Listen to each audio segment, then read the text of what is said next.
శ్రీ గురుభ్యో నమ. హరి ఓం.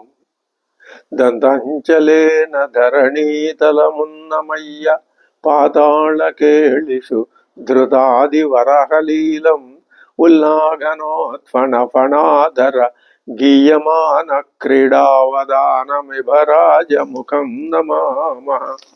అమరీ కబరీ భారభ్రమరీ ముఖరీకృతం దూరీకరోతు దురితం గౌరీ చరణ పంకజం ఇందీవరదళశ్యామం ఇందిరానందకందళం వందారు జన మందారం వందేహం యదునందనం. వాగర్ధావివ సంపృక్తౌ వాగర్ధ ప్రతిపత్తయే జగతః పితరౌ వందే పార్వతీ పరమేశ్వరౌ. నారాయణం నమస్కృత్య నరం చైవ నరోత్తమం దేవీం సరస్వతీం వ్యాసం తతో జయముదీరయేతు. శృతి స్మృతి పురాణానామాలయం కరుణాలయం నమామి భగవత్పాద శంకరం లోకశంకరం. బుద్ధిర్బలం యశోధైర్యం నిర్భయత్వమరోగత అజాడ్యం వాక్పటుత్వం చ హనుమత్స్మరణాద్ భవేత్. శ్రీకృష్ణ పరబ్రహ్మణే నమః. శౌనకాది మహామునులు అడిగినటువంటి మనకందరికీ సంబంధించినటువంటి సమస్యలతో కూడిన ప్రశ్నల్ని సూత మహర్షిని అడగటం, దానికి ఆయన సరి అయినటువంటి సమాధానాలు చెప్పి వాళ్ళని ఎటువంటి స్థితికి తీసుకురావాలో, అంటే వాళ్ళ చేత భాగవతం వినిపించే స్థితికి వాళ్ళని తీసుకురావాలి, ఆ ప్రసంగం తీసుకురావాలి. దాంతో పాటుగా వాళ్ళు చెప్పారు, శౌనకాది మహర్షులు, ప్రస్తుతం కలియుగంలో ఉన్న మానవ అలసులు మందబుద్ధులు అని సమస్య చెప్పారు. ఆ స్థితి వరకు ఉన్న ఈ ప్రపంచం యొక్క వివరాల్ని కూడా తీసుకురావాలి. ఇది సూతుని యొక్క పెద్ద ప్రణాళిక. దాని ప్రకారం ఆయన మొదలుపెట్టి చెప్పుకుంటూ వచ్చి పరమాత్మ యొక్క ఏకవింశతి అవతారాల్ని వర్ణించాడు. మనం సహజంగా ఏమనుకుంటామంటే, ఇక్కడ ఏకవింశతి అవతారాల ప్రసక్తి ఏముంది, ఇవి పురాణాలు ఇలాగే చెప్తాయని అనుకునే ఒక ఆలోచన ఉండవచ్చు, దానికేముంది. కానీ అది సరైన ఆలోచన కాదు. ఆయన సూత మహర్షి ఖచ్చితంగా సరిగ్గా ఆలోచించి ఏకవింశతి అవతారాలు చెప్పాడు. ఈ ఏకవింశతి అవతారాల వలన మనం ఏం గ్రహించాలి అంటే, సృష్టి క్రమం మొత్తం గ్రహించాలి. సృష్టి క్రమం ఇప్పుడు ఎప్పుడూ కూడా వేదాంతం, మళ్ళీ ఇంకొక మాట మనం గుర్తుకు చేసుకోవాలి. వేదాంతం ఏం చెప్తుంది అంటే, సృష్టి లేదు అని ఎప్పుడూ చెప్పలేదు. సృష్టి ఉన్నది, కానీ దాని యథార్థ స్థితిని మీరు గమనిస్తే అది ఎలా ఉంటుందో అప్పుడు మీకు తెలుస్తుంది అని చెప్పి అంతవరకు వదిలేసింది. ఇప్పుడు ఏకవింశతి అవతారాలు ఏం చేస్తాయి, ఎలా వచ్చినాయి అంటే, మొట్టమొదట ఉపనిషత్తులన్నీ ఏం చెప్పినాయి, మొట్టమొదట సత్ అనేదే ఉన్నది, అంటే ఉండటమే ఉన్నది. అది ఆలోచించి ఏం చేసింది అంటే, సత్తు తప్ప వేరే ఏదీ లేదు. అయితే వెంటనే అనుమానం వచ్చింది, మరి అప్పుడెప్పుడో సత్తు ఉందంటున్నారు సృష్టికి పూర్వం, ఇప్పుడు లేదా సత్తు, అప్పుడు ఉన్నట్టుగా ఇప్పుడు లేదా, దాంట్లో ఏమైనా మార్పులు వచ్చినాయి అని అనిపిద్దామని. బాబు, అప్పుడు ఎలా ఉందో ఇప్పుడు అలాగే ఉంది, మార్పులు లేవు, అది మార్పులకు లోనయ్యేది కాదు, ఆ సత్య స్వరూపం అని ఉపనిషత్తు చెప్తూ మరి ఇప్పుడు ఈ సృష్టి యొక్క విధానాన్ని వర్ణించింది. అంతరార్థం మనం చెప్పుకున్నాం. ఈ సృష్టి సత్తు ఏమైంది, నిమిత్త కారణము తానే, ఉపాదాన కారణము తానే, ఆ రెండు కారణాలు తానే అయ్యి ఈ కనిపించే జగత్తుగా మారుతూ వచ్చింది. ఈ 21 అవతారాల్లో సృష్టిని అంటే మొట్టమొదట ఆకాశాన్ని, వాయువుని, తేజస్సుని, తర్వాత నీటిని, భూమిని, ఈ 5ంటిని 5గా తానే మారిపోయింది, 5ంటిని తానే సృష్టించింది. 5ంటిని తానే సృష్టించాలనుకుని 5ంటిని తానే తానుగానే మారిపోయింది. ఆ క్రమం మనకి ఈ 21 అవతారాల్లో కనిపిస్తున్నది. ఇప్పుడు ఉదాహరణకి ఆ మత్స్యావతారం ఉంది. మత్స్యావతారం ఏం చేసింది అంటే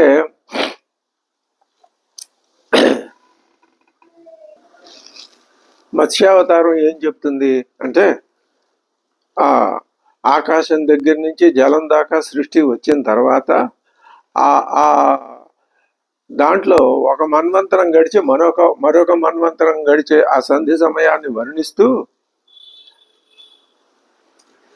ఆ మరొక మన్వంతరానికి కావలసినటువంటి ఆ విధానాన్ని ఈ మహావిష్ణువు మత్స్య రూపమై ధరించి తర్వాత ఆ జలమయమై ఉన్నటువంటి ఆ సృష్టిలో తాను ఆ మత్స్య రూపంగా ప్రవేశించి తర్వాత రాబోయేటటువంటి మన్వంతరాన్ని సృష్టించడానికి మన్వంతరాన్ని అలాగే జలమయమైనటువంటి సృష్టి నుంచి భూమిని తీసుకురావటానికి వరాహ అవతారం ధరించాడు అని ఇట్లా ఆ సృష్టి నిర్మాణ క్రమం, తర్వాత ఈ ప్రాణికోటి యొక్క ఉత్పత్తి క్రమం, మానవుని యొక్క ఉత్పత్తి క్రమం, ఈ శరీరం ఇంద్రియాలు వీటికి అధిదేవతలు ఇవన్నీ ఈ 21 అవతారాల్లోనూ కలిగి వచ్చేటట్టుగా చెప్పి మరొక విషయాన్ని కూడా స్పష్టంగా చెప్పింది. ప్రవృత్తి నివృత్తి. సనక సనందనాదులేమో నివృత్తికి మార్గదర్శకత్వం వహిస్తే ఈ ప్రజాపతులంతా ప్రవృత్తికి ప్రాణికోటి సృష్టికి వీళ్ళు ప్రాతినిధ్యం వహించారు అని ఈ మొత్తం ఈ సృష్టి క్రమాన్ని చక్కగా వివరించి చెప్పినాయి ఈ 21 అవతారాలు. ఇది దానివల్ల ప్రయోజనం. ఇప్పుడు ఇది గ్రహించటం వల్ల మనకి ఏం జరుగుతున్నది అంటే మనకు కలగవలసినటువంటి భావన విశేషం ఏమిటి అంటే ఇదంతా అధ్యారోపణ చేయబడింది. అంటే ఈ సృష్టి విధానం వర్ణించిన దాంట్లో ఉన్న అంతరార్థాన్ని మీరు గ్రహించినట్లయితే ఈ సృష్టి మొత్తాన్ని నిర్వహించింది ఎవరు? శ్రీ మహావిష్ణువు. శ్రీ మహావిష్ణువు ఎవరు? ఆ పరమాత్మ యొక్క తత్వమే. అంటే ఆయనే కారణం, ఆయనే కార్యం, రెండు ఆయనే. ఉపాదాన రూపంగా కార్యం, నిమిత్తంగా కారణం, రెండు ఆయనే. కార్యకారణాలు రెండు ఆయనే. ఆ రెండు ఆయనే అయినప్పుడు ఇంకా ఆయన తప్ప ఇంకా వేరే ఏముంది అని మీరు గ్రహించాలి, మనం గ్రహించాలి. ఇది అందులో ఉన్నటువంటి అంతరార్థం. అది గ్రహిస్తే మనకి మన యొక్క సాధనా క్రమం ముందుకు వెళ్తుంది. ఇంకా మనకు తెలుసుకోవలసిందంటూ ఉండదు. మన యొక్క సమస్యలన్నీ భిద్యతే హృదయ గ్రంథిశ్చిద్యంతే సర్వసంశయ అనే ఫలితం మనకి సిద్ధిస్తుంది. ఆ ప్రణాళికతో అక్కడి నుంచి ఇక్కడి దాకా తీసుకొచ్చాడు ఆయన. ఇంకా ఇప్పుడు ఏం చెయ్యాలి అంటే ఆయన అంటున్నాడు, ఇంకొక మాట చెప్పాడు. ఈ భాగవతం వేదమే భాగవతం అయ్యా అని మహర్షులతో చెప్తున్నాడు. అన్ని పురాణాల్లోనూ మిన్న అయినటువంటిది ఈ భాగవత పురాణం. సాక్షాత్తు భగవంతుడే భగవాన్ వేదవ్యాస ఈ భాగవతాన్ని చెప్పాడు. చెప్పి ఆయన ఏం చేశాడు? తన కుమారుడైనటువంటి శుక మహర్షికి దాంతో ఆ భాగవతాన్ని చదివించాడు. ఆ శుక మహర్షి దేనిని చాలా ఘనమైనటువంటి విరక్తితో ఉన్నటువంటి పరీక్షిత్ మహారాజుకి ఆ గంగానది ఒడ్డున బోధించాడు, ఆయనకి చెప్పాడు. అలా చెప్పినందువల్ల పరీక్షిత్ 7 రోజుల్లో మోక్షం పొందాడు. ఆ తర్వాత ఇప్పుడు ఏం జరిగింది అంటే కృష్ణుడు ధర్మరాజాదులతో పాటు తన లోకాలకి వెళ్ళిపోయిన తర్వాత అప్పుడు కలికాలం ప్రవేశించింది. దాంతో పాట్లే కారు చీకట్లు కూడా కమ్ముకున్నాయి. కన్ను పొడుచుకున్న కానరానటువంటి గాఢమైనటువంటి తమస్సు లోకాలన్నింటినీ ముంచివెత్తేసింది. అటువంటి స్థితిలో అలమటిస్తున్నాయి ఈ లోకాలు, ఈ ప్రజానీకం వీళ్ళంతా. వాళ్ళకి ఆ కారు చీకట్లో నుంచి వాళ్ళని బయటపడేసేటటువంటి వెలుగు రేఖయే భాగవతం. ఆ విధంగా భాగవతాన్ని తీర్చిదిద్దాడు వేదవ్యాస మహర్షి. కాబట్టి ఇప్పుడు భాగవతం ఏం చేస్తున్నది అంటే సూర్యుడిలాగా జ్ఞాన దీపాల్ని, జ్ఞానకాంతుల్ని విరజిమ్ముతున్నది. ఆ సమయంలో నేనేం చేశానయ్యా అంటే ఆ శుక మహర్షి పరీక్షిత్తుకి చెప్పేటప్పుడు నేను కూడా అక్కడ ఉన్నాను, ఉండి ఆ భాగవతాన్ని విన్నాను, అధ్యయనం చేశాను. ఒక విప్ర ఋషి వలన కూడా నేను ఈ భాగవతాన్ని అధ్యయనం చేశాను. నా హృదయానికి తోచినట్లుగా, అంటే అక్కడ ఉన్నటువంటి భాగవతంలో ఉండేటటువంటి అర్థం ఏమాత్రం సడలనియకుండా చెడకుండా నా యొక్క స్వంత ఉపజ్ఞని కలిపి ఈ రెండింటి సహాయంతో మీకు నేను ఈ భాగవతాన్ని వివరిస్తాను అన్నాడు. ఇది సూత మహర్షి చెప్పిన మాట. ఎవరికి? శౌనకాదులకి. ఈ మాట మనం గుర్తుపెట్టుకోవాలి. శౌనకాదులు అడిగిన ప్రశ్నలో మనకున్న సందేహాలన్నీ ఉన్నాయి, మన సమస్యలన్నీ వాళ్ళు అడిగిన దానిలో ఉన్నాయి. ఆ మాటకి సంతృప్తి పడాలి నిజానికి శౌనకుడు, ఆ మిగిలిన ఋషులు కూడా. అప్పుడు ఆయన శౌనక మహర్షి అడుగుతున్నాడు, అయ్యా సూత మహర్షి, ఆ వ్యాస మహర్షిని ఆయన భాగవతం చెప్పాడన్నావు, ఆయన్ని భాగవతం చెప్పమని ఎవరు కోరారు? ఇప్పుడు ఆయన శోధించి భాగవతాన్ని ఏ కారణంగా కల్పించాడు? శుకుడు ఎటువంటి ప్రీతితో ఆ రాజునికి ఆ పరీక్షిత్తుకి ఈ భాగవతాన్ని వినిపించాడు? నువ్వు ఇదంతా ముందు మాకు వివరించి చెప్పి తర్వాత భాగవతాన్ని చదివితే మాకు చాలా ఆనందం కలుగుతుంది. ఎందుకంటే మేము ఏం తెలుసుకోవాలో, ఎందుకు తెలుసుకోవాలో అనే అనుమానంలో పడి భాగవతం వింటే మాకు పూర్తిగా అర్థం అవుతుందో అర్థం కాదో మాకు తెలియదు. కాబట్టి ముందు ఈ వివరాలు చెప్పేస్తే మేము హాయిగా చక్కగా నిస్సందేహంగా భాగవత శ్రవణం చేస్తాం, దానివల్ల ఏ ఫలితం ఉందో ఆ ఫలితం మేము పొందుతాము అన్నాడు. ఇంకొక విషయం కూడా చెప్తున్నాడు ఆయన. ఆ శుకుడు మహాయోగి కదా, ఆయన లోపల గూఢంగా ఉంటాడు, పైకి మాత్రం మూఢత్వంతో ఉన్నట్టు ఉంటాడు. ఆయన అవధూత. ఆయనకి మీరు ఎంతైనా అసలు ఆయనలో దుఃఖభావం కానీ, ద్వైధీ భావం కానీ, ద్వంద్వ భావం, అసలు ఏ భావాలు ఆయనలో లేవు, ఉండవు. ఆయన శుకుడు ఎలా ఉంటాడని చెప్తున్నాడు, పోతన గారు చెప్తున్నాడు ఒక పద్యం. శుకుడు గోచియులేక పై జన చూచి తోయములందు లజ్జకు చలింపక చీరలొల్లక జల్లులాడెడి దేవకన్యకలు హాశుకయంచు వెంకజనంగా వ్యాసుని చూచి అంశుకములందరించి సిగ్గున సృక్కిరందరు దీనిది. మేము విన్నాం ఈ మాట. ఏం మాట విన్నారయ్యా మీరు అంటే, శుకుడు ఆయనకి గోచి లేదు, వస్త్రాలు ధరించడం కూడా ఆయనకి అసలు ఆ స్పృహ లేదు ఆయనకి. ఆయన అలా వెళ్ళిపోతుంటే, తండ్రిని విడిచిపెట్టి వెళ్ళిపోతుంటే, అక్కడ దేవకన్యలు ఏం చేస్తున్నారు? నీళ్లలో స్నానం చేస్తున్నారు. వాళ్ళు మరి ఇక్కడ పురుషుడు, అందులోనూ దిగంబరుడై అలా వెళ్ళిపోతుంటే ఏమి పట్టనట్లుగా అసలు ఏమి చూస్తున్నాడో చూడటం లేదో, ఏం గమనిస్తున్నాడో గమనించట్లేదో అనే దృష్టి కూడా లేకుండా ఆయన వెళ్ళిపోతుంటే వాళ్ళు లేచి మరి వస్త్రాలు ధరించాలి కదా, ఆ పని వాళ్ళు చేయలేదు. అలా వెళ్ళిపోతుంటే హాశుక అనుకుంటూ వెనక నుంచి వ్యాస మహర్షి వచ్చాడు. ఆ వ్యాస మహర్షిని చూసి వీళ్ళంతా లేచి అంశకాలు ధరించారు. ఇది ఈ శుక మహర్షికి వ్యాస మహర్షికి ఉన్నటువంటి భేదం. శుక మహర్షి దిగంబరుడు, పైగా ఆయన వృద్ధుడా వ్యాసుడిలాగా కాదు, యౌవనంలో ఉన్నవాడు.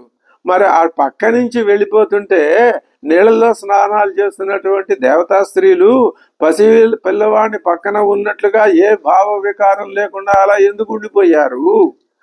తండ్రి అయినటువంటి వ్యాస మహర్షి ఆధారణ వరుస్తుంటే ఆయన వృద్ధుడు, పైగా ఈయనేమో యువకుడు. యువకుడిని చూసి సిగ్గుపడాలా? స్త్రీలు వృద్ధుడిని చూసి సిగ్గుపడాలా? వీళ్ళు వృద్ధుడిని చూసి సిగ్గుపడ్డారు. మరి వస్త్రధారి ఆయన వస్త్రధారి కాదు, దిగంబరుడు. ఈయన వృద్ధుడు, వస్త్రధారి. ఈయన వెనక వస్తుంటే వీళ్ళందరూ లేచి హడావిడిగా వస్త్రాలు ధరించారయ్యా. ఆశ్చర్యంతో ఆ మహర్షి చూస్తుంటే అడిగారు. ఆయనే అడిగాడు, ఇదేమిటమ్మా, ఇది చాలా మీ ప్రవర్తన విడ్డూరంగా ఉంది అని అడిగితే వాళ్ళు ఏమన్నారు, అయ్యా నీ కుమారుడికి స్త్రీ పురుష భేదం తెలియదయ్యా, ఆ స్థితికి సాధకుడైన వాడు చేరుకోవాలి. అది అందరి రాని పండే. ఎన్ని లక్షల జన్మలకి ఈ జీవుడు ఆ స్థితిని పొందుతాడో అన్నది అలాగాని ప్రయత్నం వదిలేయటం అది వివేక లక్షణం కాదు. ప్రయత్నం నిరంతరం జరుగుతూ ఉండాల్సిందే. అంటే దీని అర్థం ఏమిటి? భాగవత శ్రవణం నిరంతరం లోకంలో జరుగుతూనే ఉంటుంది. మనుషులు మారుతారు. ఇప్పుడు మనం చేస్తున్నాం, మనలో భావశుద్ధి ఉంది. ఒక 100 ఏళ్ల తర్వాత భాగవత, ఒక 200 ఏళ్ల తర్వాత, కొన్ని వందల ఏళ్ల తర్వాత భాగవత పఠనం ఉండదా? ఉంటుంది. అప్పుడు మనుషులు ఉండరా? ఉంటారు. వాళ్ళు మనమే అప్పుడు ఉంటాం. ఇదే జన్మ పరంపర అంటే తప్ప ఈ జన్మలకు వేరే విధమైన కలరింగ్ ఇచ్చి మనం చెప్పుకోవటం అప్రశస్తం, అక్కర్లేదు. మరి కాబట్టి ఆయన నిర్వికల్పుడయ్యా, నీకు ఆయనకి చాలా భేదం ఉందని ఆ దేవతా స్త్రీలంతా ఏం చేశారు? వ్యాస మహర్షికి చక్కగా వివరించి భేదాన్ని, ఆయనకి ఆయన కుమారుడికి మధ్యలో ఉన్న భేదాన్ని వాళ్ళు చెప్పారు. అటువంటి ఇప్పుడు ఈ శౌనకాది మునులు అడుగుతున్నారు, ఈ సంగతి మాకు తెలుసునయ్యా. అటువంటి శుక మహర్షి ఇప్పుడు ఏం చేస్తాడు? కురుజాంగల దేశానికి వెళ్ళడం, హస్తినాపురంలో ప్రవేశించాడు అంటున్నావు. పౌరులు అతన్ని గుర్తించడం, వాళ్ళేమో అతని మీద రాళ్ళు బెడ్డలు వేయటం, ఉన్మత్తుడిలాగా వాళ్ళు ఆయన గమనించటం, జడును విధంగా ఉన్నటువంటి ఆయన పరీక్షితు దగ్గర వచ్చి కూర్చోవటం, మరి వాళ్ళిద్దరికి సంభాషణ జరగటం, ఈయన ఆయనకి భాగవతం చెప్పడం, ఇదంతా చాలా వింతగా ఉంది. ఆయన ఎక్కువసేపు ఎక్కడా ఉండడు. భాగవతం చెప్పాలంటే ఎంతకాలం పడితే 7 రోజులు ఒక చోట ఉండాలి కదా. పరీక్షిత్తు ఉండడు. ఎంతసేపు ఉంటాడు? ఎక్కడైనా గోదోహనం పర్యంతమే ఉంటాడు. అంటే ఎక్కడ ఆవుని పాలు పెతకటానికి పట్టే సమయం అంత సమయం కూడా ఆయన ఉండడు ఎక్కడ ఒక చోట. ఎందుకని? ఉంటే అక్కడ మమకారం పెరుగుతుంది అని ఆయన భావన అన్నమాట. అలాంటి వాడేమో శుక మహర్షి అయ్యే. మరి ఈయనేమో అటువంటి శుక మహర్షి 7 రోజులు కూర్చుని పరీక్షిత్తుకి భాగవతం చెప్పాడంటే ఏమిటి అందులో విశేషం? ఏదో ఉంటుంది అందులో, లేకుండా ఉండదు. అది ఏమిటో ముందు మాకు చెప్పిన తర్వాత ఆయన భాగవతం ఏం చెప్పాడో, ఎలా చెప్పాడో మేము వింటాం. మాకు ఈ సంగతి చెప్పు. మరి పైగా ఇంకొకటి, ఇది మేము ఇప్పుడు శుక మహర్షి వైపున ఉన్నటువంటి సందేహాన్ని అడిగాం. ఇదే సందేహం పరీక్షిత్ వైపున కూడా ఉంది. అసలు ఈ పరీక్షిత్ ఎవరు? మాకు తెలుసు. ఈ పరీక్షిత్ జన్మ ఎలాంటిది? ఆయన కర్మలు ఎలాంటివి? ఆయన చేసిన పనులు ఏమిటి? ఆయన మరి చాలా గొప్పవాడు కదా. తాత ముత్తాతలు అందరూ కూడా చాలా మహాపరాక్రమవంతులు, వీరులు కదా. ఆయన గంగ ఒడ్డును ప్రాయోపవేశం చేయాల్సిన అవసరం, రాజ్యాన్ని పరిపాలించవలసిన మహారాజు గంగ ఒడ్డున ప్రాయోపవేశం చేయాల్సిన అవసరం ఎందుకు వచ్చింది? ఈ విషయాలన్నీ మాకు చెప్తే అప్పుడు మేము భాగవతం చక్కగా స్పష్టంగా వినగలం. ముందు ఈ విషయాలకు మాకు అనుమానాన్ని తీర్చు అన్నాడు. మరి ఇప్పుడు అంతటా పరుచుకుని ఉన్నటువంటి కృష్ణతత్వం అది వ్యాప్య నారాయణ స్థిత. కానీ ఇప్పుడు ఎవరిని ఉద్దేశించి కథ చెప్పబడుతున్నది? పరీక్షిత్తును ఉద్దేశించి. పరీక్షిత్ అంటే ఎవరు? మనమే, మనలాంటి జీవులే. కాకపోతే మనమేమో సామాన్యులు అనుకుంటున్నాం, పరీక్షిత్ ఏమో మహారాజు. కానీ ప్రాథమికంగా ఆయన మానవుడే, మనము మానవులమే. ఆయనకుండే బాధలు, ఆయనకుండా దుఃఖము ఆయనకుంది, మనకున్నాయి. ఆయనకి మనకి సమానమైంది ఏమిటి అంటే మృత్యు బాధ. మనకి మృత్యువుని గురించిన ఆలోచన ఉంది. మృత్యు అనేది ఒక సమస్య మనకి, ఆయనకి సమస్య. ఆయనకి మృత్యు అనే సమస్యకు పరిష్కారం కావాలి, మనకి మృత్యు అనే సమస్యకు పరిష్కారం కావాలి. కాబట్టి పరీక్షిత్తుకి ముఖ్యమైనది మనకి ముఖ్యమే. కాబట్టి పరీక్షిత్తు ఎంత శ్రద్ధగా విన్నాడో మేము కూడా అంత శ్రద్ధగా వింటాం. పరీక్షిత్తుకు ఒకసారి వింటే సరిపోయింది, కానీ మాకు ఒకసారి వింటే సరిపోకపోవచ్చు, అనేక సార్లు వింటాం. ఈ జన్మలో వింటే సరిపోకపోవచ్చు, అనేక జన్మల్లో మేము వింటూనే ఉంటాం. ఆ వినే వాళ్ళందరము మేమే అనుకుంటాం. కానీ వినటం మాత్రం నిరంతరం, ఇందాక చెప్పుకున్నాం, ఎప్పుడు కొన్ని వందల సంవత్సరాల నుంచి జరుగుతోంది వినటం, భాగవత శ్రవణం. ఇంకా ముందు కూడా జరుగుతుంది. వీరే మనుషులు మారుతున్నారు, శరీరాలు పోతున్నాయి, కానీ లక్షణాలు, వాసనలు అవే. వాసనలు ఉన్నవాడు భాగవతం విని తీరాలి. వాసనలు లేనివాడు శుక మహర్షిలాగా వెళ్ళిపోతాడు. ఆ వాసనలు పోయినటువంటి స్థితిని తెచ్చుకోవటం కోసమే మనం వింటున్నాం. ఇంకా ఇంతకంటే భాగవతాన్ని స్పష్టంగా మనం అర్థం చేసుకునే విధానం ఎక్కడ ఎలా ఉంటుంది అని మనం ఆలోచన చేయవచ్చు. భాగవత శ్రవణం యొక్క పరమ ప్రయోజనం ఇదే. ఇది ఇందులో కొంత భాగాన్నే మనం ఎదురుగుండా పెట్టుకుని మరికొంత భాగాన్ని తెలుసుకోకుండా ముందుకు వెళ్తే దానివల్ల ప్రయోజనం ఏమిటి? కొంత కొంత అంటే రెండు రెండు విషయాలు, ఒకటి కృష్ణతత్వం, రెండు పరీక్షిత్ తత్వం. ఈ రెండు ప్రధానమే అని మనం మొట్టమొదటి రోజున సత్యం పరం ధీమహి అనే ఆ మహావాక్యం యొక్క అర్థాన్ని మనం భావన చేసిన దగ్గర నుంచి ఈ రెండు చెప్పుకున్నాం. రెండు దృష్టులతో, ఒకటి కృష్ణ పరమాత్మ మీద అచంచలమైనటువంటి భక్తి, రెండవది పరీక్షిత్ కథని తెలుసుకొని మనం కూడా ప్రయోజనం పొందాలి అనేటటువంటి దృఢమైన నిర్ణయం. ఇవి చాలు అని వాళ్ళు ఈ విషయాలు మాకు చెప్పవయ్యా అని వాళ్ళు అడిగారు.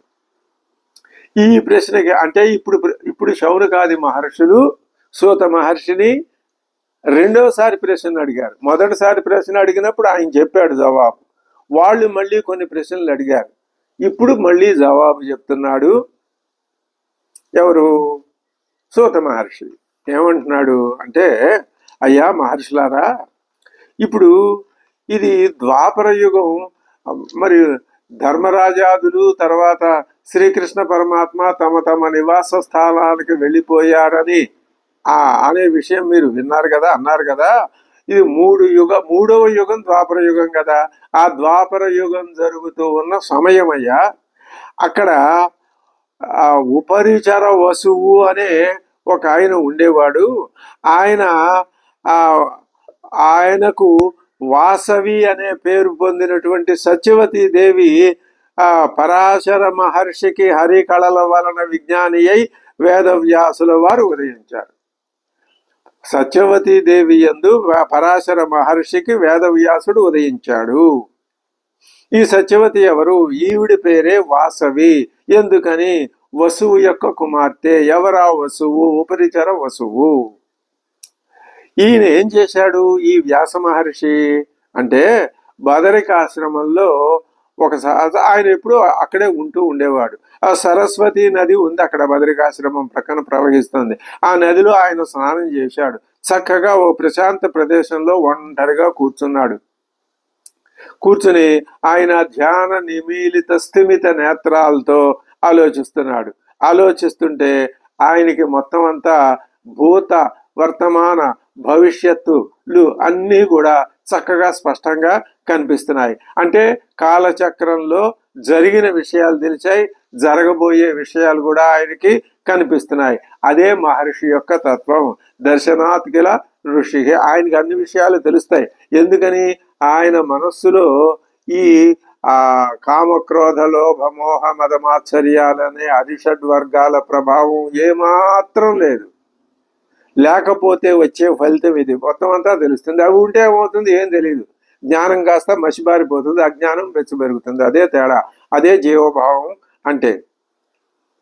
అప్పుడు ఆయన అనుకున్నాడు, అయ్యయ్యో ఈ ప్రజానీకం అంతా అనేక పాటలు పడుతున్నారే, మరి వీళ్ళని ఉద్ధరించడం ఎలాగా అని ఆయనకు ఒక ఆలోచన కలిగి ఏం చేశాడు ఆయన అంటే, కలగా పులగంగా ఉన్నటువంటి వేదాలన్నింటినీ ముందు క్రమంగా విడగొట్టాలి అనుకున్నాడు. విడగొట్టాలనుకుని ఏం చేశాడు అంటే, ఆ ప్రకారంగా వేదాల్ని 4 వేదాల కింద విభజించాడు. ఋగ్ యజు సామాధర్వణ వేదాల కింద విడగొట్టాడు. ఆ తర్వాత ఏం చేశాడు? అంతటితో సంతృప్తి పొందక ఇతిహాస పురాణాలన్నింటినీ 5వ వేదంగా సమకూర్చాడు. వాటన్నింటినీ సమకూర్చాడు. ఒక్కొక్క శిష్యుడికి ఒక్కొక్క విద్యని ప్రసాదించాడు.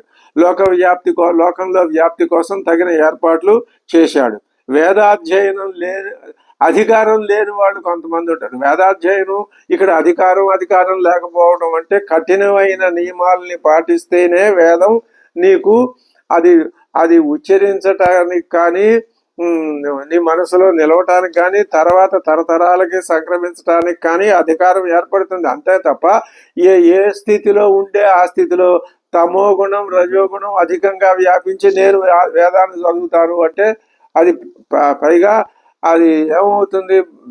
వేదం నీకు రాదు, పైగా నువ్వు వేదాన్ని దాన్ని యొక్క అర్థం చేసుకోలేక దాన్ని నీ ఇష్టం వచ్చినట్టుగా వినియోగించిన వాడివి అవుతావు.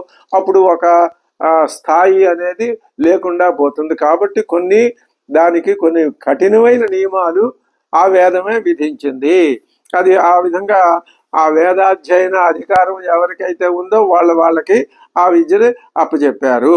అప్పచెప్పి ఏం చేశాడు ఆయన కూర్చుని తర్వాత మహాభారతాన్ని, పంచమ వేదం అయినటువంటి మహాభారతాన్ని చెప్పాడు. ఇలా ఇతిహాసం పురాణాలను కూడా చెప్పాడు. ఇలా విశాలమైన విపులమైనటువంటి వాంగ్మయాన్ని సృష్టించి అక్కడ పెట్టి ఆయన ఇదంతా ఎందుకు చేశాడు? జగద్ధితం కోసం చేశాడు. అంటే ఇవన్నీ చదివి ప్రజలు క్రమక్రమంగా తాము చెయ్యవలసిన కార్యక్రమం ఏమిటో దాని వైపుకి మళ్ళతారు అని వాళ్ళని ఆ విధంగా మళ్లించడమే ఇంత విపులమైన వాంగ్మయం యొక్క సృష్టి యొక్క ఫలితం అని చెప్పాడు. ఇంత చేశాడు. ఆయన సరస్వతి నది ఒడ్డున కూర్చున్నాడు. ఎంత చేసినా ఆయనకి ఇంకా సంతృప్తి కలగల. అసలు ఇవన్నీ ఎందుకు మొదలెట్టాడు? ఎలాగ ఈ ప్రజల్ని ఉద్ధరించటము అని ఆయన ఆలోచించి ఇంత చేశాడు. ఇంకా ఈ పాటికి నేను చేసవలసిందంతా చేసేసాను కాబట్టి హాయిగా ఇంకా నా పని అయిపోయింది, నేను అవతార పరిసమాప్తి చేస్తానని ఇలాంటిది ఏమైనా అనుకున్నాడా? అనుకోలా. ఎందుకు అనుకోలేదు? ఇంకా ఆయన మనస్సులో ఈ ప్రజానీకం మీద ఉన్నటువంటి ఆ దయా దాక్షిణ్యాలకి ఒక ఆకారం, ఒక తుది స్వరూపం రాలేదు. అదే ఆయన విచారం. ఇది స్పష్టంగా మనకి తెలుస్తుంది. అది మళ్ళీ అక్కడే కూర్చుని ఆయన మళ్ళీ ఇలా ఆలోచిస్తున్నాడు. ఏమనుకుంటున్నాడు? ఎన్నో వ్రతాలు చేశానయ్యా నేను, వేదాల్ని, అగ్నిహోత్రాన్ని, గురువుల్ని భక్తితో నేను ఆరాధించాను. మరి వేద విహిత కర్మలు ఏవైతే ఉన్నాయో వాటిల్లో ఈషన్ మాత్రం కూడా లోటు రానియకుండా నేను ప్రతినిత్యము ఆ కార్యక్రమాల్ని, ఆ హోమాల్ని, జపతపాదుల్ని నేను అనుసరిస్తూనే ఉన్నాను. భారతం అనే పేరుతో ధర్మాన్ని అంతాన్ని సమస్త ధర్మాల్ని నేను లోకానికి అందించాను. మరి అందులో సర్వధర్మాల్ని నేను ప్రతిక్షేపించానని అనుకోండి. అయినా నాకు శాంతి ఎందుకు కలగట్లేదు? అంతరంగంలో నాకు ఎందుకునో శాంతి కలగట్లేదు. ఆ సర్వత్రా వ్యాపించిన ఆ పరమాత్మ స్వరూపం ఇంకా నా అంతరంగంలో సుప్రతిష్ఠితుడు కాలేదేమో అని అనుమానంగా ఉన్నది. కాబట్టి ఆ శ్రీ మహావిష్ణువుకి, ఈ యోగులందరికీ కూడా ఆనందాన్ని అందించే భాగవతాన్ని నేను చెప్పలేదు. ఇది చెప్పాలా? ఎలా చెప్పాలి ఏమిటి అని అనుకుంటూ ఉన్నాడు. ఇప్పుడు నాకు ఆ భాగవతం ఏదో చెప్పాలని ఉంది, ఎలా చెప్పాలి? అది నాకు ఇంకా నా మనసులో తోసుబడి అవ్వట్లేదే అనే విచారంలో ఆయన అక్కడ ఉన్నాడు. ఉంటే సరిగ్గా అప్పుడు అదే సమయానికి అక్కడికి ఆ మహానుభావుడైనటువంటి నారద మహర్షి వచ్చాడు. ఈయన వ్యాస మహర్షి, ఈయన దగ్గరికి నారదుడు వచ్చాడు. మనం ఇంతకు ముందు చూసాం. ఈ నారద మహర్షి వాల్మీకి మహర్షి దగ్గరికి కూడా వచ్చాడు. ఇప్పుడు ఈ నారదుడు ఎవరు అంటే, నారదుడు అనే నారము అంటే జ్ఞానము, అంటే ఇవ్వటము, జ్ఞానాన్ని అందించే మహానుభావుడి పేరే నారదుడు. ఆ జ్ఞానాన్ని అందించేది ప్రతిదీ నారద తత్వము ఉన్నదే. నారదుడు అనేది ఒక మహర్షి కాదు, అంతకంటే మించినటువంటి ఒక వ్యవస్థ. ఆ వ్యవస్థ అంతా సంపూర్ణ జ్ఞానమే. ఆ జ్ఞానం అంటే ఇది పరమాత్మే జ్ఞానం. ఆ జ్ఞానమే నారదుడు. నారదుడే పరమాత్మ, పరమాత్మే నారదుడు. ఇప్పుడు ఆ పరమాత్మ ఏం చేశాడు? మొత్తం సృష్టినంతా చేశాడు. వ్యాస భగవాను సృష్టించాడు. నేను సృష్టించిన ఈ ప్రజలందరికీ గతి ఏమిటయ్యా అంటే, ఆయనతో చేయవలసిన పనంతా చేయించాడు. ఇంకా పూర్తి కాలేదు. అప్పుడు ఆయన నారదుడిగా ఎప్పుడూ ఉన్నాడు. కాబట్టి ఆ నారద ఆ వ్యవస్థ అనే పేరుతో ఆయన ఇప్పుడు ఈ వ్యాస మహర్షి దగ్గరికి వచ్చాడు. ఇక్కడ పోతన గారు ఆ నారద మహర్షిని వర్ణిస్తున్నాడు అద్భుతంగా. నిజంగా పోతన గారు ఆయన జన్మ ధన్యం. ఆయన ఎటువంటి అద్భుతమైన భావన చేశాడు అంటే, కవిత్వంలో ఉన్న గొప్పదనం అదే. కవి పద్యం చెప్తున్నాడు అంటే ఆ పద్యం చెప్పకముందు ఆ పద్యంలో ఏం చెప్పాలి, ఆ చెప్పవలసిన విషయానికి ఏ పదాలని ఉపయోగిస్తే ఆ విషయం అందులో ఇదవుతుంది. పైగా ఆ పద్యాలు అన్ని శృతి మనోహరంగా ఉండాలి, అర్ధగాంభీర్యాన్ని కలిగి ఉండాలి. అంతే తప్ప తేలిక విషయాలు రోజు అందరూ సామాన్య ప్రజలందరూ మాట్లాడుకునే విషయాలు అలా ఉన్నట్లయితే వాళ్ళు ఎందుకు పట్టించుకుంటారు?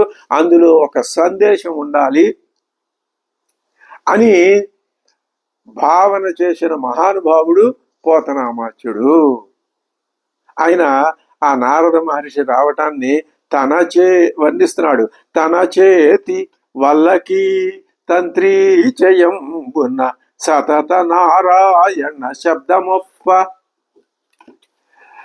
నారద మహర్షి యొక్క చేతిలో అక్కడ ఆయనకు ఒక వీణ ఉంటుంది, అది వల్లకి వీణ, అది ఆ వాయిస్తూ ఉంటాడు ఆయన, దాని పేరు మహతి.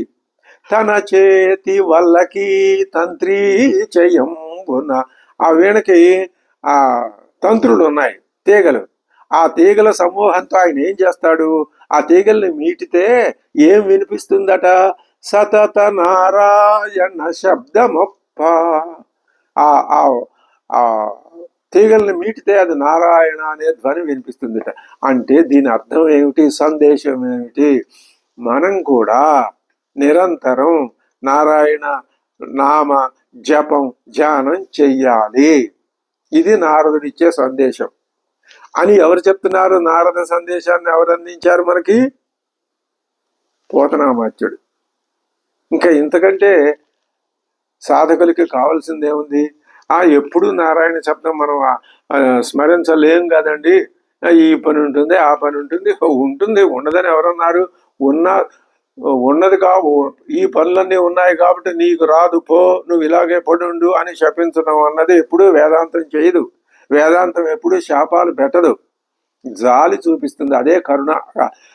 శృతి స్మృతి పురాణానాం ఆలయం కరుణాలయం. కరుణాలయుడు శంకర భగవత్పాదులు. ఎందుకని? నేను ఒకసారి చెప్పాను, నువ్వు వినలేదు, పో, నీకు మళ్ళీ గతులుండవు అని ఇలా అంటాడా? ఎన్నిసార్లు చెప్పినా మనం వినకపోయినా ఇంకా చెప్తూనే ఉంటాడు ఆయన. అది కరుణ. ఎంతవరకు చెప్తాడు? విని నువ్వు ఇప్పుడు అందరికీ చెప్తున్నాడు, ఇంకా వింటున్నాం. వినేవాళ్ళ సంఖ్య పెరుగుతోంది. ఇది ఒక నిరంతరం జరిగే ప్రాసెస్ అన్నమాట. తన చేతి వల్లకి తంత్రి జయంబున సతత నారాయణ శబ్దమొప్ప. ఆనన సంభూత హరిగీత రవసుధాధారల యోగేంద్ర తతులు సొక్క. ఆయన చేతుల్లో ఉన్న వీణేమో ఎప్పుడు నారాయణ శబ్దమే. ఆనన సంభూత, ఆయన యొక్క ముఖం నుంచి ఎప్పుడు నారాయణ అనే శబ్దం వస్తూనే ఉంటుంది. ఆయన వీణ నుంచి ఏ శబ్దం వచ్చిందో అదే శబ్దం ఆయన యొక్క నోటి నుంచి. ఆనన సంభూత, నోటి నుంచి పుట్టి వచ్చినటువంటి హరిగీత రవ సుధాధారల. ఆయన హరిగీత ధ్వనులు చెప్తూ ఉంటాడు. అంటే హరిని గురించినటువంటి వివరాలు వినే వాళ్ళకి చెప్తూ ఉంటాడు. ఆయన నిరంతరం ఆ హరిగీతాలను పాడుకుంటూ ఉంటాడు. నిరంతరం హరినామ స్మరణే, హరినామ ధ్యానమే, హరినామ ప్రవచనమే, హరి కథల్ని ఇతరులకి చెప్పడమే ఆయన పని. అదే వ్యవస్థ, నారద వ్యవస్థ అంటే. ఆనన సంభూత హరిగీత రవసుధాధారల. ఈయన యొక్క నోటి నుంచి వచ్చినటువంటి ఆ హరి కీర్తనలు, ఆ హరి కథలు, ఆ హరి గాథలు ఎవరు వింటారు? యోగీంద్ర తతులు వింటారు, యోగులు వింటారు. ఏం చెప్తున్నాడు మహానుభావుడు అని రోజు నిత్యము వింటారు. ఇది ఎక్కడండి, ఎక్కడ జరుగుతుంది? ఒక యోగి ఎక్కడ ఉంటాడు, ఒక యోగి ఎక్కడ ఉంటాడు? ఇది ఎలా సాధ్యం? ఇలాంటి కుశంకలకి, ఇలాంటి విషయాల్లో చోటు ఉండదు. అసలు మనస్సు శంకాస్పదంగా ఉండకూడదు. భక్తి అంటే అదే. ఏ విధమైనటువంటి అనుమానాలని పెంచి పోషించేది కాకుండా భక్తి నిరంతరం ఒకే ధ్యానంతో తైలదారులాగా అలా భక్తి అనేది అలా స్రవిస్తూ ఉండాలి. ఇది ఎవరు వింటారు? యోగేంద్ర తతులు వింటారు. ఇప్పుడు మనమైనా వినొచ్చు. చదివాం ఒక కథ, విష్ణు కథ చదివాం, పుస్తకం మూసాం. ఎవరు చెప్తున్నారు? ఆ నారద మహర్షి చెప్తున్నాడు. ఎవరు వింటున్నారు? మనమే వింటున్నాం. ఆయన చెప్తున్నప్పుడు, మనం వింటున్నప్పుడు మనం యోగులమే. మనకి అప్పుడు మనలో కలిగే భావం ఏమిటి? ఆ ఆనందం. సొక్కన్ ఆనందించగా యోగీంద్ర సాంద్రతతులు సొక్క. దేనికి? ఆ సుధాధారల విట, సుధా అమృతం. ఇప్పుడు శౌనకాది మహర్షులు ఏమని అడిగారు?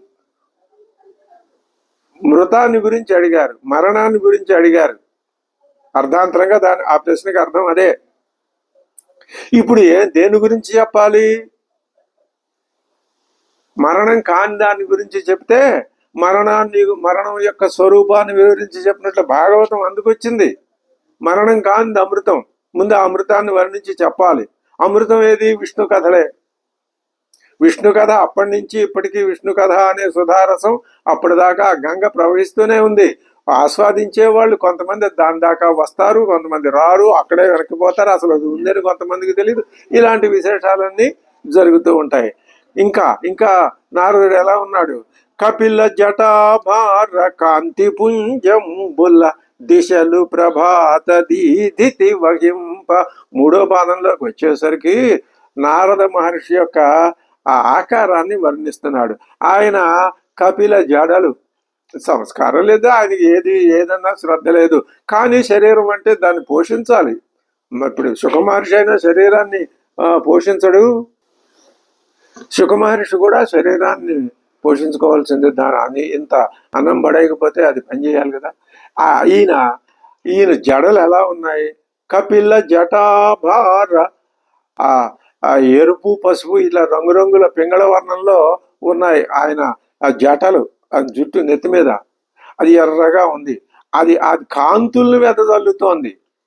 వెదజల్లితే ఈ కాంతులు ఎక్కడెక్కడ వ్యాపించాయి? దిశల ప్రభాత దీదితి వహింప.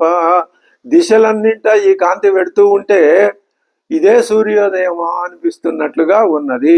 ఇది నారద మహర్షి యొక్క స్వరూప వర్ణన. ఇంతకు ముందు రెండు ఆయన స్వభావ వర్ణన చెప్పాడు. ఇప్పుడు కపిల జటాభార కాంతి పుంజంబులు దిశ పుంజంబుల దిశలు ప్రభాత దీదితి వహింప. తను లగ్న తులసికాదామ గంధంబులు గగనాంతరాళంబు కప్పిగొనగా. తను లగ్న తులసికాదామ గంధంబులు. ఆయన మెడలో ఒక తులసిమార ఉంది. అది దానికి వాడిపోవడం అనేది లేదు. ఇదంతా సంకేతం. అటువంటి తులసీధామం యొక్క ఆ వాసన గగనాంతరాళంబు కప్పిగొనగా మొత్తం సృష్టి అంతా వ్యాపించింది. అంటే ఈ తులసిగా ధామం ఏమిటి? ఆయన ఎరుపు జడలేమిటి? ఏమిటి రెండు? ఆయన ఆ వీణకి కూడా ఏమిటి ఈ ధ్వని? ఆయన ముఖం నుంచి ధ్వని రావటం ఏమిటి? అంతా కూడా విష్ణుతత్వం. మీకు విష్ణుతత్వమే గమ్యం తప్ప వేరొకటి లేదని చెప్పటమే. ఈ తులసిమాలల గంధము విష్ణు కథే. ఆ సువాసన విష్ణుకు సంబంధించిందే. ఇది గగనాంతరాళంబు అంటే మొత్తం సృష్టి అంతా వ్యాపించింది. గగనాంతరాళం అంతా వ్యాపించిపోయింది.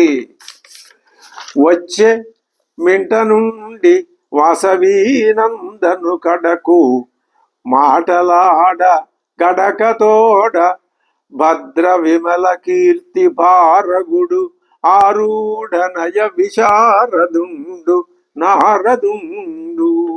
వాసవి నందనుని వద్దకి, వాసవి అంటే సత్యవతి అని చెప్పుకున్నాం, ఆవిడ కుమారుడే పారాశర్యుడు ఈ వ్యాస మహర్షి. ఈయన వద్దకి వచ్చన్ కడకతోడ. ఇప్పుడు పనిగట్టుకుని ప్రత్యేకించి ఒకనొక ముఖ్యమైన ఉద్దేశంతో వచ్చాడు. ఎవరు? నయ విమల కీర్తి పారగుడు. స్వచ్ఛమైన కీర్తి ప్రతిష్టలు. ఆయన కీర్తికి అంత స్వచ్ఛత ఎక్కడిది? నారాయణ కథ. మీరు ప్రహ్లాదుడి కీర్తికి అంత స్వచ్ఛత ఎక్కడిది? నారాయణ కథ.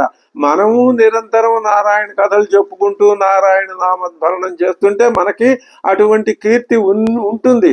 అయితే నాకు ఆ కీర్తి ఉందా? ఎక్కడుంది? నేను చూసుకుంటా. ఇవన్నీ తుచ్చమైన పద్ధతులు. అది వాటిని గురించిన ఆలోచన అక్కర్లేదు. మనకి మన మనస్సులో ఆ విధమైన ఆనందం కలిగితే చాలును. కాబట్టి అది మన కర్తవ్యం. విమల భద్రకీర్తి పారగుడు ఆరూఢ నయ విశారదుడు. ఆరూఢమైనటువంటి నయ నీతి శాస్త్రంలో విశారదుడు, పాండిత్యం కలిగినటువంటి నారదుండు. నారదుండు అక్కడికి వచ్చాడు. ఇది అద్భుతమైన పద్యాన్ని నారదుడిని మన కళ్ళ ఎదుట సాక్షాత్తుగా మూర్తి గట్టించి రూపు గట్టించి నిలబెట్టాడు. నారదుడి స్వభావం, నారదుడి రూపం మనకెందుకని అంటే నామరూపాలు కదా. మనకి ఈ జీవుడు పుట్టినప్పటి నుంచి నామరూపాలే. నామరూపాలు లేని క్షణం అంటూ సృష్టిలో లేదు. కాబట్టి నారదుడిని కూడా నామరూపాలతో అసలు ఆ విష్ణువునే తీసుకొచ్చి నామరూపాలతో నిలబెడుతున్నప్పుడు, విష్ణువునంటే పరమాత్మనే నిలబెడుతున్నప్పుడు నారదుడిని కూడా అలా నిలబెట్టారు. కనియన్నారదుడంతన్ వినయైక విలాసు నిగమ విభజన విద్యా జనితోల్లాసున్ భవ దుఃఖ నిరాసున్ గురు మనో వికాసున్ వ్యాసున్. వేదాలను విభజించినటువంటి, పురాణాలను చెప్పినటువంటి ఆ వేదవ్యాసుణ్ణి, కొంచెం విచారంతో ఉన్నటువంటి వేదవ్యాసుణ్ణి చూశాడు నారదుడు. ఈ విధంగా తన ఆశ్రమానికి వచ్చిన నారదుడికి లేచి ఎదురు వెళ్ళి అర్ఘ్యపాద్యాదులు ఇచ్చి పూజించి, క్రమంబున పూజించి, అతడు లేనగవు నగడడి మొగంబుతోడ విపంచిక తంత్రి వ్రేల మీటుచు లేత నవ్వు చక్కటి అందమైన చిరునవ్వుతో ఆ చేతిలో ఉన్న ఆ విపంచికని ఇలా వీటితో ఆయన ఇలాగా అన్నట్ట. ఎవరితో? వ్యాసుడితో. మీటుచు ఇట్లని ఎవరితో అంటున్నారు? నారద మహర్షి వ్యాస మహర్షితో అంటున్నాడు. దాతవు భారత శృతి విధాతవు వేద పదార్థ జాత విజ్ఞాతవు కామముఖ్య రిపుషట్క విజేతవు బ్రహ్మతత్వ నిర్ణేతవు యోగినేతవు వినేతవు నీవు చలించి చలరే కాతరు కైవడిన్ వగవ కారణమేమి పరాశరాత్మజా. ఓ పరాశర మహా ఋషి యొక్క కుమారుడు అయినటువంటి ఓ వ్యాస మహర్షి, నువ్వు సామాన్యుడు కాదయ్యా. నీ సంగతి నాకు తెలుసు. నువ్వు ధాతవు. నువ్వు సాక్షాత్తు బ్రహ్మస్వరూపమే, బ్రహ్మయే నువ్వు. భారత శృతి విధాతవు, భారతం అనే పంచమ వేదాన్ని చెప్పిన వాడివి. వేద పదార్థ జాత విజ్ఞాతవు, వేదాలన్నింటినీ విభజించినటువంటి ఆ జ్ఞానం కలిగిన వాడివి. కామ ముఖ్య రిపుషక్క, అంతఃశత్రువులైనటువంటి ఆ వాటిని నువ్వు జయించిన వాడివి. అంతఃశత్రువుల్ని, అరిషడ్వర్గాన్ని జయించిన వాడివి.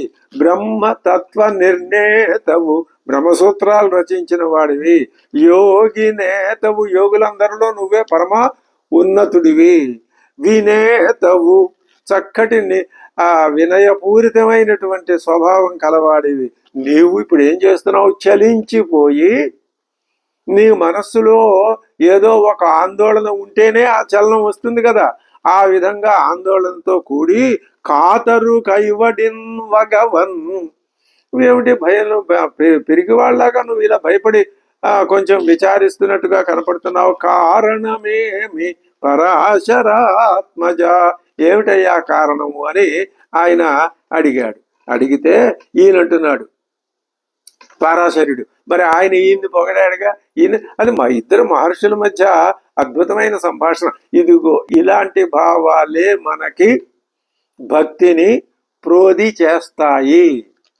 అంతే తప్ప ఎప్పుడు అనుమాన దృష్టితో చూస్తే ఏది రాదు, ఏది ఉండదు, నిలవదు, దాని ఫలితం ఏమీ ఉండదు. అనుమాన దృష్టే పనికి రాదు. ఈయనంటున్నాడు, పుట్టితి వజుతనువున చేపట్టితివి పురాణ పురుషు భజనము పదముల్ మెట్టితివి దిక్కులందుది ముట్టితివి మహాప్రబోధమున మునినాథ. నువ్వు బ్రహ్మదేవుడి యొక్క మానసపుత్రుడివి. మరి ఆ పురాణ పురుషుడైనటువంటి శ్రీ మహావిష్ణువు యొక్క పదములను నిరంతరము ధ్యానించి ఆ వాటిని పూజ చేసేవాడివి నువ్వు. అదీను కాక నువ్వు సూర్యుని భంగి 3 లోకములను జరింతువు. నువ్వు అన్ని లోకాల్లోనూ జరిస్తావు. అంటే నారదుడు ఒక వ్యవస్థ అనుకున్నావు. ముల్లోకాల్లోనూ నారద వ్యవస్థ వ్యాపించింది. నారదుడు అంటే జ్ఞానమే. జ్ఞానం అంటే ప్రజ్ఞానమే, ప్రజ్ఞానం అంటే పరమాత్మే, పరమాత్మ అంటే విష్ణువే, విష్ణువు అంటే నారదుడే, నారదుడు అంటే జ్ఞానమే. ఇదంతా ఒకటే. నువ్వు ముల్లోకాల్లోకి వెళ్ళగలవు అంటే ముల్లోకాల్లోనూ విష్ణువు వ్యాపించి ఉన్నాడని అర్థం. అంటే నారదుడి జ్ఞానం ముల్లోకాల్లోనూ ఉంది అని అర్థం. అయితే మనకు కనపడదే ఉండి నువ్వు అడుగు, కనపడుతుంది. నువ్వు అడగందే ఎందుకు కనపడుతుంది? ఏమి నువ్వు ముల్లోకాల్లోనూ చరిస్తావు, వాయువు పగిది అఖిల జనులలోనూ మెలంగదు. ముల్లోకాలు బయట ఉంటావు, ముల్లోకాలు లోపల ఉంటావు. ఇది ఎలాంటిదంటే, ఆభరణం నెక్లెస్ ఉంది, దీనికి ఆధారం ఏది? బంగారం. బంగారం లేదే నెక్లెస్ ఉందా? లేదు.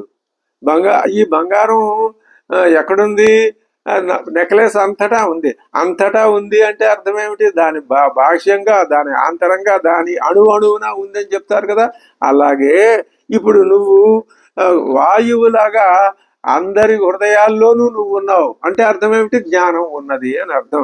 అయితే మరి నాకెందుకు తెలియట్లేదండి? నువ్వు తెలుసుకోవాలనే ప్రయత్నం చేయట్లేదు. తెలుసుకోనే ప్రయత్నం చెయ్యి, ఆ జ్ఞానం నీకు ఉద్బుద్ధమై నిన్ను చక్కగా ఆనందింపజేస్తుంది.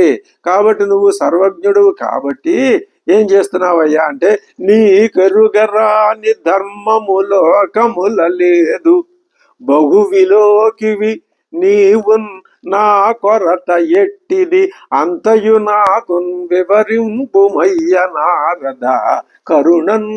అసలు నాకు విచారంగా ఉంది, కానీ ఎందుకు విచారంగా ఉందో నాకే అర్థం కావట్లా. నేను చేసినంత ఆ కృషి అంతా అక్కడ పెట్టుకుని చూస్తే అద్భుతంగా ఉంది, ఎంత చేసినా ఇంకా విచారంగా ఉంది. నాకు అర్థం కావట్లేదు. నువ్వు చెప్పు, నాకు అర్థం అయ్యేటట్టుగా నువ్వు చెప్పు. ఎందుకని నువ్వు చెప్పగలవు అంటే, నువ్వు రాశిపోసిన జ్ఞానానివి కాబట్టి నీకే తెలుస్తుంది. ఇది ఈయనకి తెలియదా?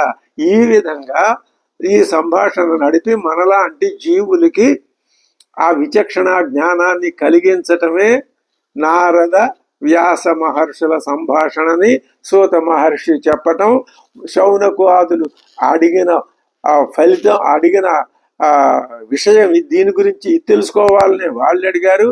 ఈ విషయాలనే సూత మహర్షి కూడా వాళ్ళకి చెప్తున్నాడు. ఎంత అద్భుతంగా, ఎంత చక్కగా. ఇప్పుడు ఇది ఎలా ఉంది అంటే, ఒక శాస్త్రీయమైన పద్ధతిలో మానవుడిలో ఉన్నటువంటి సమస్యను విశ్లేషిస్తున్నది భాగవతం. ఇది శాస్త్రీయమైన పద్ధతి. ఇది మనకి లోకంలో ఈ శాస్త్రీయ పద్ధతి దొరకదు. ఎందుకని? లోకమంతా సాపేక్షం, ఇది నిరపేక్షమైంది కాబట్టి. అంటే అని అడిగితే అప్పుడు నారదుడు, ఓహో అదే ఆ సంగతి, నాకు అర్థమైందయ్యా. నాకు అర్థమయ్యి ఈ విషయం నాకు స్ఫురించి నేను నిన్ను కలుసుకోవడానికి వచ్చింది కూడా అందుకే అంటున్నాడు. అంచితమైన ధర్మచయమంతయు చెప్పితివి, అందులో నయించుకగాని విష్ణు కథలేర్పడ చెప్పవు. ధర్మాలన్నీ చెప్పావు, భారతం చెప్పాడు అన్నాడు, అందులో విష్ణు కథ చెప్పలేదా? చెప్పాడు. కృష్ణుడి కథ చెప్పలేదా? భారతంలో చెప్పాడు. భారతం మొత్తాన్ని నడిపించింది కృష్ణ పరమాత్మే కదా. పాండవులు హృదయపూర్వకంగా నమ్మింది, ఆరాధించింది, కొలిచింది, జీవించింది అంతా ఆయనలోనే కదా. అది అలా చెప్తారు అంతే. విష్ణు కథ ఇంచుక ఏర్పడ చెప్పవు, ధర్మముల్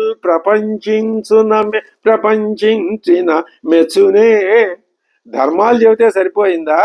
గుణ విశేషములెన్నినగాక గుణాలు చెప్పాలయ్యా.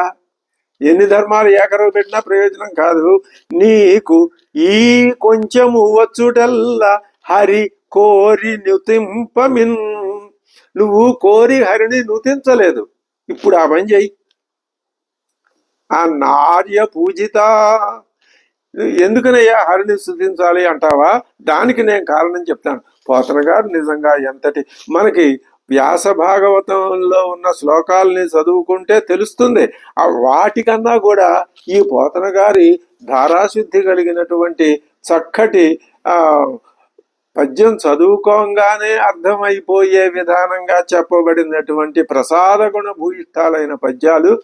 మనం ఎంత రుణపడి ఉన్నామో పోతనామాచ్యుడికి, దీన్ని బట్టి మనకి అదే విధంగా అంతకంటే ఎక్కువ రుణపడి ఉన్నాం వ్యాస మహర్షికి. సరే, అంచితమైన ధర్మచయమంతయు చెప్పితి వందులోన ఇంచుకగాని విష్ణు కథలేర్పడ చెప్పవు, ధర్మముల్ ప్రపంచించిన మెచ్చునే గుణ విశేషములెన్నినగాక, నీకు ఈ కొంచెము వచ్చుటల్ల హరి కోరిను తింపమినార్య పూజిత. హరినామస్తుతి సేయు కావ్యము, కావ్యాలు రెండు రకాలయ్యా. హరినామాన్ని స్తుతించే కావ్యాలు ఒకటి, హరినామం లేని కావ్యాలు మరొకటి. హరినామ స్తుతించే కావ్యాలే గొప్పవి, హరినామ ప్రసక్తి లేని కావ్యాలు అవి కావ్యాలే కావు, ఎందుకు పనికిరావు. ఆ తేడా చెప్తున్నాను విను. హరినామ స్తుతి సేయు కావ్యము సువర్ణాంభోజ హంసావళి సురుచిభ్రాజితమైన మానస సరస్ఫూర్తిన్ వెలుంగొందు. హరినామం ఏ కథలో ఏ కావ్యంలో ఉంటుందో ఆ కావ్యం మానస సరోవరం లాంటిదయ్యా. ఎందుకని మానస సరోవరంలో హంసలు హాయిగా తిరుగుతూ ఉంటాయి. శ్రీ హరినామస్తుతి లేని కావ్యము విచిత్రార్థాన్వితం వయ్యు. పాండిత్యం ఎంత ప్రకర్షగా చెప్పినా శ్రీకరమై ఉండదు. అది దాంట్లో ఆ శ్రీ లేదు, శోభ లేదు. ఎందుకని అయోగ్య దుర్మద నదత్ కాకోల గర్తాకృతి, అది పెద్ద గోతులు లాంటివి. కాబట్టి ఇప్పుడు నువ్వేం చేస్తావు? అపశబ్దంబుల గూడియున్ హరిచరిత్రాలాపముల్ సర్వ పాప పరిత్యాగము సేయుగావున, హరిన్ భావించుచున్ పాడుచున్ జపముల్ సేయుచు వీనులన్ వినుచు అశ్రాంతంబు కీర్తింపుచున్ తపసుల్ సాధులు ధన్యులౌదురు గదా, తత్వజ్ఞ చింతింపుమా. కాబట్టి హరికథలు చెప్పడం నువ్వు ఎలాగా ఏమిటా అని ఆలోచించు. అందుకని ఏమవుతుంది అంటే, నువ్వు వాసుదేవుని లీలా విశేషంబులు భక్తితోడ వర్ణింపుము. హరివర్ణనంబు చేయక ప్రకారాంతరంబులను అర్ధాంతరంబులు వీక్షించి తద్వివక్షాకృత రూపనామంబులం చేసి పృథగ్దర్శనుండైన వాని మతి పెనుగాలి త్రిప్పునంబడి తప్పంజను ఆ నామసందమున నెలవు నేరదు. కాబట్టి నువ్వేం చేస్తావు?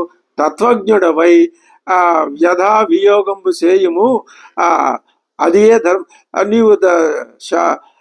నీవు ప్రాకృత జనులకు నియమించిన ధర్మంబులు చెప్పి శాసకుండవకు నీవు ఒకచోట తగదు, నువ్వు విచారించద్దు.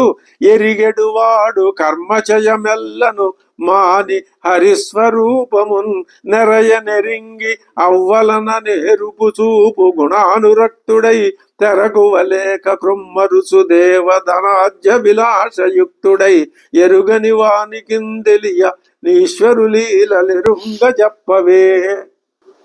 నారదుడు ఒక ముఖ్యమైన విషయం చెప్తున్నాడు. ఇప్పుడు భక్తి జ్ఞానం అయ్యా, జ్ఞానము గొప్పదే, భక్తి గొప్పదే.